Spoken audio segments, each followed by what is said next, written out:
Go. Elbows in tight. We only get one body, so might as well treat it well.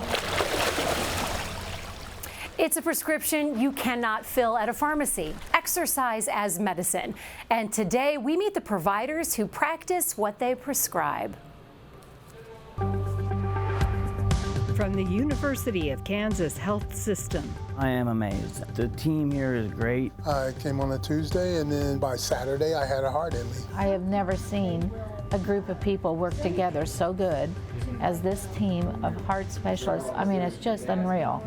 Stand by to set up show. And the Dolph C. Simons Jr. Family Broadcast Studio. Roll it. Always makes you feel like you're the most important patient on the planet. I felt heard, and that was really big. This is All Things Heart.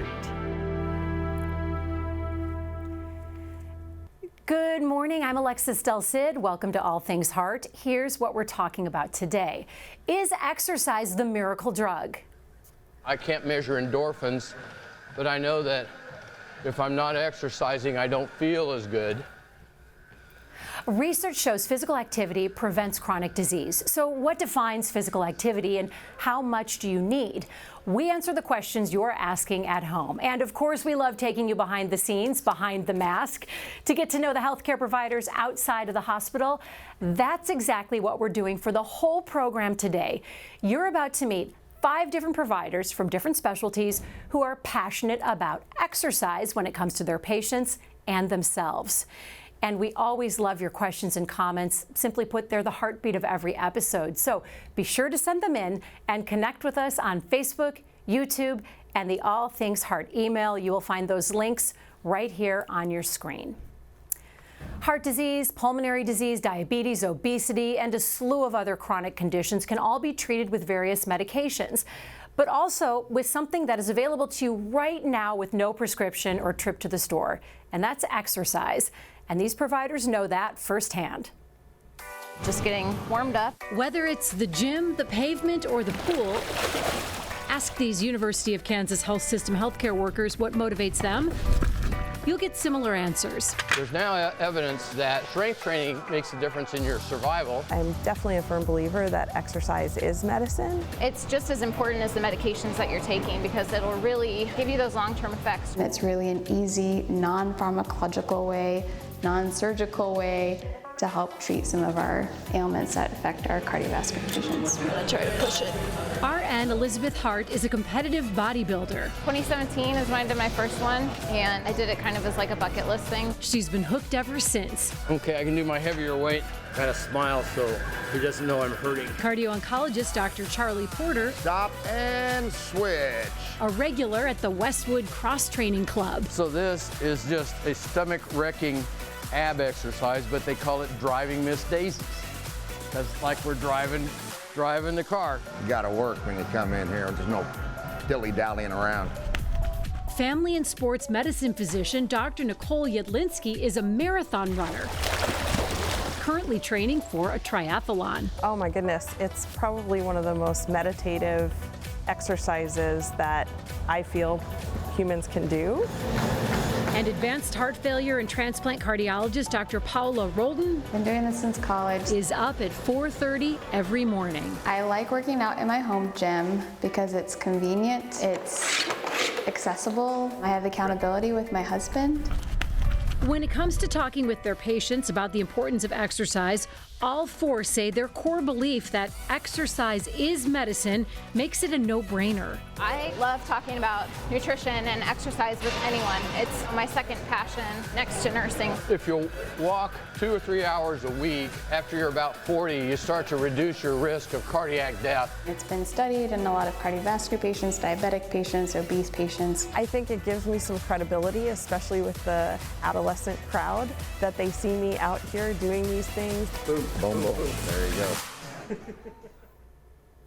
We have an incredible panel today. We want to welcome the physician-in-chief at the KU Cancer Center, Dr. Jeffrey Holzberlein. Thank you for being here. Cardio-oncologist Dr. Charlie Porter. We have cardiologist Paola Roldan and family and sports medicine doctor Nicole Yedlinski and registered nurse Elizabeth Hart. It is so motivating watching all of you work out. Dr. Holzberlein, I want to start with you because you sent me some very recent video of you working out every single day as well. This was impressive, and I want to show our viewers. This looks very hard, and I want to know, first of all, are you showboating here? Like, did you do this for the whole hour, or was this just for the 10 minutes someone was rolling? Actually, it's just part of a workout circuit that we do. So this would just be one exercise of one of the workout circuits that we do. Are those burpees? What are those? They're called a variation of a burpee, yeah. And how often are you lifting weights and exercising and running and doing everything? Yeah, so like Dr. Yedlinski, I'm a big runner, but one of the, I think, important parts of that is that cross-training is really critical in order to stay healthy. So the sort of multi-component exercises where you're lifting weights, cardio, multiple movements is really important to stay healthy. I know we hear everyone says exercise is good for you. Exercise is something everybody should do. How do you use it to treat or prevent cancer? You're a cancer guru. Yeah, it's a really important question and a really important part of caring for the whole patient when we have a patient with a cancer diagnosis. One of the things that I think we really try to do, and we actually have a really great onco rehab team at the Cancer Center, is really identify patients who are at risk for developing complications from frailty. And we know there are opportunities to intervene, and exercise is a critical component of that sort of assessment and caring for the whole patient. So whether that's at the beginning of their cancer journey or at the end of their cancer journey or even during their cancer journey, we talk a lot about sort of being able to complete your activities of daily living and how critical that is for patients to remain independent. And all too often we see patients who focus solely on just the treatment for their cancer and sometimes neglect the other components, and exercise is a critical component of that. People are more apt to have faith in a pill than in running or doing sit-ups or lifting weights. I want to bring in Dr. Yedlinski because you are such an accomplished runner. Not everybody can do what you do, so for us mortals, right, what do you count as physical activity when you're talking to just a regular patient? Yeah, so I think anything that gets your body moving. We talk about things that increase their stamina, increase their balance, increase their endurance. Technically, the recommendation is for 150 minutes of moderate to vigorous activity a week. That's basically anything that gets your heart rate up, gets your sweat on, is what I use, the words I use to describe it to patients. But really, any movement counts. Do you feel like it helps to not call it exercise? Like if someone just does something they enjoy that happens to involve movement? Absolutely. Anything that increases physical activity is important. And I also like to tap in to ask patients what they used to enjoy when they were younger. What hobbies did they like to do? What did they do when they were in high school or even middle school or even when they were younger? What did they enjoy when they were growing up? I want to bring in Dr. Holzberlein. Dr. Holzberlein, I got to talk to you about tennis. Now, I feel like you're being modest because Dr. Porter says you're this phenomenal tennis player, and I'm like, send me pictures. And you send me some amazing pictures of a very young Dr. Holzberlein. Let's take a look at these pictures. This was something that you did for a lot of your younger life and throughout college, and I would imagine that really sparked your interest in staying fit throughout your whole life. Yeah, it really did, and you know, it's really important. I think not enough attention maybe gets to sort of getting young people involved in activities, sort of building those patterns and habits early on. I think translates later into wanting to continue to be active. And I think many times the sort of physical activity that you have as a young person is sort of the basis for what allows you to continue to be active and engage in activity afterwards. And then you make friends who enjoy activity. I have a bunch of girlfriends that love pickleball, and all they do is pickle, but it's great because everybody's moving and it's pickleball. Elizabeth Hart, our RN, you also happen to be a competitive bodybuilder. Do you talk to your patients about being a competitive bodybuilder? Yeah, I mean, it does come up in conversation. Patients want to know what they need to do as far as exercise and diet, especially in the cardiac world. And so, you know, they want to know what I do. And of course, I share with them what I do. But I think going back to the basis of what exercise is and the benefits of it, it's really anything that you do enjoy. And I do enjoy bodybuilding, maybe a little bit more extreme, but I really try to connect with patients and find out what they like to do, and try to, get on their level and see how they can increase their activity and their exercise. When you first started bodybuilding, if you look back to how you felt physically before that and how you feel now, just physically, what are the biggest differences that you've noticed since you've gotten involved in this hobby, this passion of yours? Yeah, I think one of the biggest misconceptions, especially around women and postpartum, so I got into bodybuilding actually after I had my first daughter, is that you just kind of have to be in this body after you have kids. And I found bodybuilding and weightlifting, and really you have the ability to transform your body into whatever you want it to be. So I think just that renewed confidence was major, and then also it just gives me a lot of energy to keep up with my kids. So I think that's a really important piece when you have, a 1-year-old and a 7-year-old, is just trying to keep up with them. Which is nearly impossible, yeah. Even if you're a bodybuilder. I want to bring in Dr.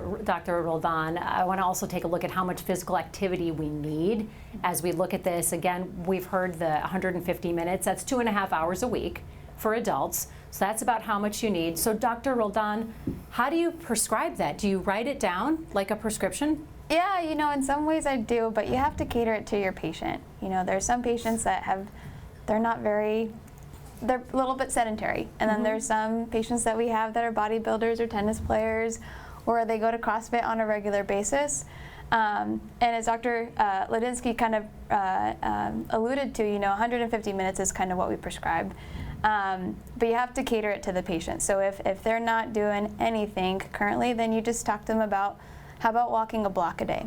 Right, just start small. Just start small. Something attainable. And I think starting small is so important, particularly if you go from not doing anything to doing something, because otherwise if you say, how about you try to do 30 minutes of moderate intensity exercise, getting your heart rate to 70 to 75% of your max predicted heart rate, and patients are going to feel defeated, especially if they've gone from nothing to doing 30 minutes and they feel winded after that first couple minutes of doing exercise. So you meet your patients where they are. Correct. And start from there. And then, as we kind of alluded to as well, exercise can be so many different things. It can be dancing, it can be biking, it can be tennis, it can be in so many different ways. It doesn't have to be at a gym, on a treadmill, lifting weights. Because that is intimidating for some people. Yeah. I know I was intimidated seeing you do those driving Miss Daisies, Dr. Porter. That looked like your workout guy is a tough guy. Yeah. He was really no pain, really no gain. Right, no pain, no gain. Do you, as a cardio-oncologist, ever see conditions reversed because of exercise? Can you see people get better? The condition of deconditioning does reverse. And I think it's very important. A lot of people, the two things that are most difficult in counseling are weight loss and exercise. And I really try to distinguish between the two, because exercise is not a weight loss technique. That's calorie restriction. And when I'm bargaining with people, you're in sales when you're talking about exercise and weight loss, I just say, look, I'm just trying to get you to do 2.5 hours a week of exercise. But if I'm trying to get you to lose weight, there's 168 hours in the week, you sleep 50, so you've got 118 hours, and you have to diet all those hours. Right.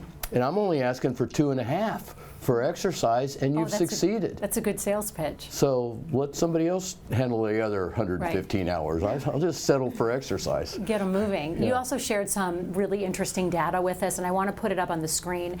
It illustrates mortality rates with exercise. This was pretty impactful looking at this. What's your biggest takeaway from this graph here? Well, that graph shows a study done at Ball State with thousands of people over years, and they showed a significant reduction in both cardiovascular disease death, all-cause mortality, and cancer mortality. So this is not just cardiology, this is oncology, and the reduction in cancer death from exercise was shown nearly 25 years ago in a study of retired non-smoking Japanese men in Oahu, which the follow-up was great, because once you've retired in Oahu, you never leave. Right. So they're not moving back to Kansas. Right. So you don't lose them. And they showed as much reduction with 2 miles a day versus 1 mile a day walking as much reduction in cardiovascular disease death or cancer as cardiovascular disease. And so it is both of those things. They both have, both those diseases have some inflammation, and exercise reduces inflammatory responses. So you're not just fighting the two number one killers in the U.S. So then as long as you do that, walk and don't text while you're driving, you're in good shape. You're lowering your odds of something bad right. happening. Yeah. I noticed that all of our doctors are vigorously nodding their heads yes. When people come to, a lot of times when they come to the doctor, it's not a checkup, it's because they're really not having a great time in life. I mean, Dr. Porter, I love you, but I don't want to see you as your patient. You're a cardio-oncologist, and Dr. Holzberlein, ditto. I like seeing you here, but I imagine people might feel down in the dumps and really low when they're coming to you in crisis. So how do you start that conversation to then motivate them to exercise? Yeah, I think part of it is, again, going back to the fact that we want to make sure that they're functional when they finish their treatments. And one of the things we always do is outline a treatment plan. That treatment plan focuses primarily on the treatment of their cancer. But again, it's important to also start talking about how are we going to return your functionality once you're done with your treatments. And that goes across whether it's chemotherapy, radiation, or surgery. It's just such a critical component of continuing to maintain an active lifestyle, so that again, I think all of us would say, well, it doesn't matter if you treat their cancer. If they just have to lay in bed and can't do anything afterwards, that's not a good quality of life. So that quality of life piece and focusing on that, I think, is really important. I want to bring in Dr. Jedlinski again, because one of the things you talked about when our photojournalist met you for your swim were the mental health benefits. And a lot of the doctors and our nurse Elizabeth Hart have talked about the mental health benefits. Can you talk about that component, Dr. Jedlinski?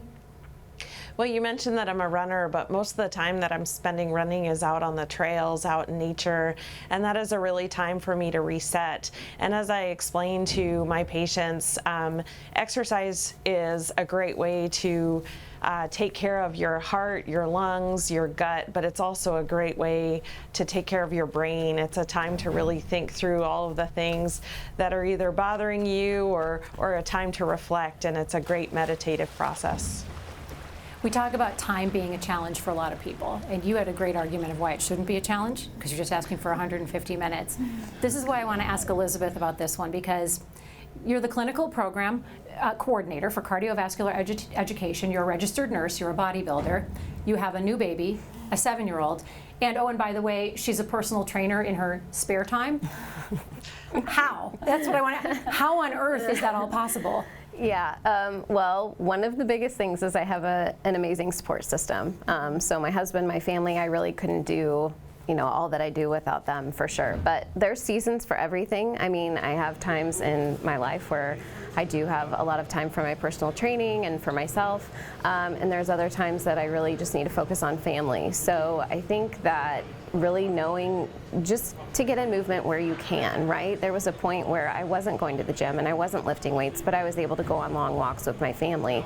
That was my movement. So just because you see people and they're, professional bodybuilders, it doesn't mean that they also have seasons where maybe movement looks a little bit different. So again, just trying to get it in when you can, even if it's just 10 minutes. And Dr. Roldan, you're a great example of that. You've been waking up at 4 a.m. since college? Yeah. Because that was the time you could get it in. Yeah, exactly, yeah. And just like Elizabeth alluded to, you have to fit it in where you can. And I was in medical school at that time that I started this habit, and by the time that you're finished with medical school, you're in the library, you're studying, and so 4:30 seemed to be the best time to wake up and get your morning jog in. And for me, and Charlie kind of mentioned this, it does release endorphins, and for someone who's in medical school, that's important. You need those endorphins. Do you ever have those days where your alarm goes off and you just want to cry?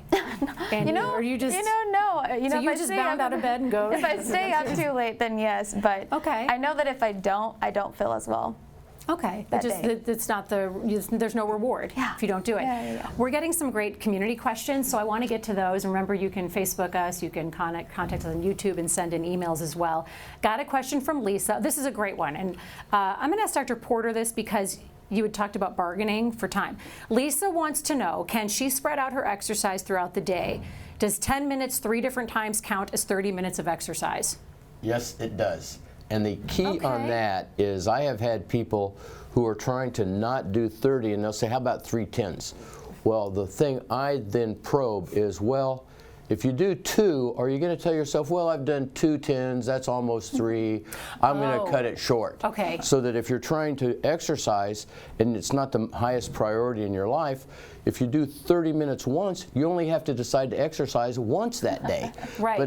But then if you're doing 3 10s, you have to decide 3 different times to start exercising. To do it, right. And so that falls down the list. True, but it still counts if Kathy you can wants to do spread it. out. Okay, or Lisa. Kathy has a question. She wants to know, does your heart rate have to be racing? I walk an hour a day, but I'm never out of breath. Dr. Yudlinski, is it okay if she's not out of breath? It is okay to not be out of breath. You should be somewhat out of breath. Like there's this talk test, which is where you should only be able to talk in phrases, and that's really what defines that moderate to vigorous activity. So you walking while you're talking on the phone with your earbuds, if you're having a comfortable conversation, it's not as great? You probably want to at least try to pick up the pace a little bit. Okay, fair enough. Jamie wants to know, are there risks to working out if you've never done anything before? And how do you start people? And Dr. Roldan, you've alluded to how you tackle that. Yeah, so there are, I think, some risks. So I think one of them is defeat. You know, if you start off too quickly, I think you can feel a little bit defeated if you don't set yourself some small goals with the big goal in mind, but try to set some small goals initially. And I think the other risks are kind of more physical, meaning strain exercises can happen, shin splints can happen if you go from doing 0 to running a marathon. Okay, and you don't want that, then it sets you back. Right. Both Janet and Marie have similar questions. I'm going to take this to Dr. Holzberlein. They ask, do you write exercise as a prescription? And then Janet wants to know, will my insurance cover a gym membership if it's a prescription from a doctor? It should, by the way. I feel like insurance should cover that if it's life-saving, but that's just me riffing here. I know it's hard. Yeah, so I'll have to defer if anybody else has had success with that. I have not been able to get anybody a gym membership, but we do have services, and again, we do have an onco rehab team here, and you can make referrals there, and oftentimes that might be covered by a component of your insurance, particularly if you document a condition such as frailty. That might be something we'd be working on. And then that it might do it. Might.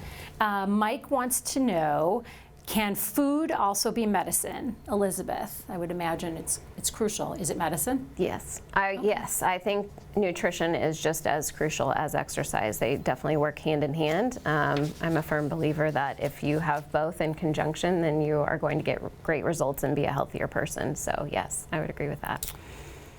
Let's see, I've got one from Paul. He writes, I stopped going to the gym 3 years ago because of COVID. Gosh, I've heard that from so many people. I haven't gone back. Doctors, what would you tell me about that worry? I want to ask Dr. Yudlinski about this because you do a lot of stuff outside. Maybe there are other options. That's exactly right. So there's lots of open spaces, open air gyms. You can also utilize the pool. That's another really safe space to use. There are some gyms that have some open air spaces as well. So I would encourage anyone concerned about that. And there's also some smaller gyms that still enforce masking or enforce some spaces. I got some questions from a couple of viewers about joint pain. Dr. Yudlinski, I'm going to stand you with this one. Jonas wants to know when you started running. When did you start running? And then Jonas writes, do your knees hurt? Mine hurt when I run 4 blocks. So this is one of the biggest myths that I fight. Running does not cause knee arthritis, nor does it make your knees worse, nor does it make arthritis worse. We have lots of really good evidence for this. So if you're worried about running making your knees worse or giving you arthritis, that is just not true at all. I just encourage everyone to start slow, incorporate walk breaks early, and just you don't need to go out from 0 to 60, right? Start slow, find some trails, find some softer surfaces, and really just ease into it. When doctors and Elizabeth, when you get joint pain and you're doing a new lift, do you stop doing that lift or do you modify it? It just depends, really. So there's all different kinds of pain, and that's why I tell people really, start out with someone who's trained in whatever you're going into, whether that's, a runner if you want to pick up running, or a Personal trainer, if you want to pick up, weights, is to know how to navigate that, because it's such a loaded question. It depends on the movement and the weight and what you're doing and your warm-up and multiple things. So, yeah. I have a question, and I'm not sure which doctor to address to, so raise your hands if you want it. Yoga, does that count? Looking at Elizabeth, does yoga count as physical activity if Absolutely. I was to do that 30 minutes a day? Yes. It does? Yeah. Because my heart's not pounding with yoga, but I do feel sore after I do it. There's basically 4 benefits you can get out of exercise, roughly speaking: strength, stamina, flexibility, and balance. Okay. And yoga, and we do some moves, there are some things you do that have different names in yoga. They're named, and we just do them in stretching and stuff in the class. But flexibility and balance you don't get, but some of those things require strength. I mean, yoga is kind of underappreciated for what the demands are. But it's it's physical activity, and I'm not going to say yoga is not exercise and then go with someone who's been doing it 10 years. I'll be eating my words, catching my breath. Some words with you. Yeah. I want to bring up some information on how you can get started here with the health system. Dr. Roldan provided an excellent link to the Turning Point through the University of Kansas Health System. That will direct you. You scan that QR code right on your screen there on the bottom right. It will direct you to various exercise courses that you can enroll in. Really a brilliant resource, so thank you for sharing that. And I want to keep our whole panel here for some final thoughts from our guests. So Elizabeth, I'll start with you. What do you want people watching at home to know the most? I think that it's okay to know that everyone is a novice when they first start. No one is an expert at any type of movement or exercise that they first start doing. And also, when you get started, if it's not something you like, find something else. Just find something that you enjoy. Just do it. Yeah. Dr. Yudlinski? Yeah, echo those comments. And also, in addition to Turning Point, our health system also has some great resources at Kermeyer Fitness Center and down at the Sports Performance Center in Overland Park.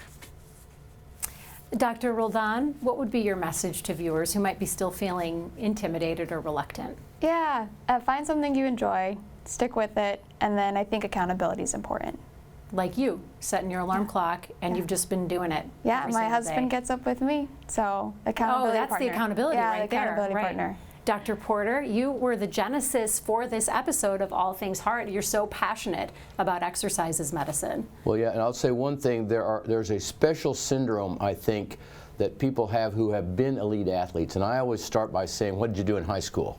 Because if you did sport, but there are people, say like if Dr. Holzbeierlein were seriously ill and then he stopped exercising, or any of these people, sometimes the people who have been high performers cannot cut back down to becoming just a mere mortal. Right. And they will not, and they get discouraged. And I asked people who have been, I asked someone who was making a face about starting slow, and I said, well, is there something I said wrong? I mean, your face looked terrible. She said, yeah, I don't want to start that slow. My record for the 1 mile at Central High School stood for 15 years after I graduated. Oh, wow. So now I ask people, well, if you're out walking, and talking to a 40-year-old cancer survivor, if you're out walking somewhere slowly and having a nice time, and a guy who looks like me blows by you walking faster, do you automatically speed up? Heck yes, yeah. I'm not going to let a guy like you go faster than me. It's so true. So you have to just reset. If you've been a high performer,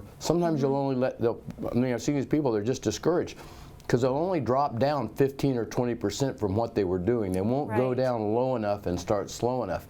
And they have a special challenge to drop down to being a mere mortal and then work their way back up. Right. Dr. Holzbeierlein, what are your thoughts about that for our viewers? Yeah, I mean, there's probably some truth to that. My sort of exercise regimen might reflect that. But the only other thing I would add is that oftentimes in many of these instances, there are great communities, whether that's CrossFit communities, running communities. That's another really important part of, I think, exercise. Dr. Roldan mentioned about having somebody hold you accountable. And oftentimes, I think those people that you work out with or run with will hold you accountable. But they're also great for the mental health aspect. And we have a saying: if you can't talk while you're running too fast. And so we have a big group where we even go on runs and discuss a book once a month on one of our runs. So all sorts of things you can do in that kind of community. So there's a happy medium too between just knocking yourself out every day and enjoying yourself so that you look forward to it the next day. Thank you so much for being here. Really appreciate it. Dr. Jedlinski, thank you. This has been such a special program. And thank you so much to our viewers for joining the conversation. You are all just fantastic role models. Really a pleasure to be standing here with you. Coming up next week on All Things Heart, a patient who was 19 days old when she had her first heart procedure. 2 decades later, she felt great. So great that she ignored major symptoms that something else was wrong with her heart. So we're going to show you the surgery she needed, and the medical team will be here that she's since dubbed the dynamic duo. That's next Thursday morning at 10 a.m.